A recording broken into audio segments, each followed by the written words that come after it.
ஏன்னா கற்பனை பாத்திரம்னு வரும்போது யாரை இன்ஃப்ளூயன்ஸ் பண்ணக்கூடாது நான் அந்த வட்ட முகம் இது இவங்கெல்லாம் பாதிச்சது அப்படின்றதுனால அங்கங்கே இருக்கும். ஆமாம், டெஃபினட்டாக எனக்கு ஜெயபாத்ரி பிடிக்கும், மஜந்தமலா பிடிக்கும், பத்மினி பிடிக்கும், அப்புறம் தனுஜா, அந்த பீரியடில் ஷர்மிளா டாகூர், இவங்களெல்லாம் நான் கேரக்டர்ஸ். அப்போல்லாம் பன் போட்டெல்லாம் எக்கச்சக்கமாக நீங்கள் அந்த பீரியடில் ஒரு பெல்ட் போட்டும்போது 1.5 மாதத்துக்கு பெல்ட் இருக்கும் பாரதிராஜா படம்லாம் பார்த்தீங்கன்னா.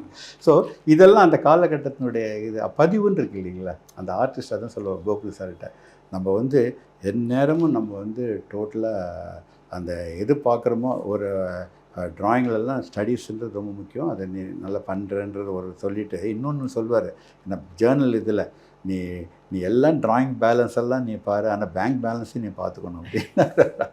அது ரொம்ப அற்புதமான மனிதர் கோகுலெல்லாம். பட் அவங்களாம் அவங்களோட தான் வாழ்ந்து சிவகுமார் சார் நாங்கள்லாம் அடிக்கடி போய் பார்ப்போம். இப்போ மாயா சார் கூட போகும்போது நானும் சிவகுமார் தான் சரி வாயா போயிட்டு வரலாம் அப்படின்ட்டு.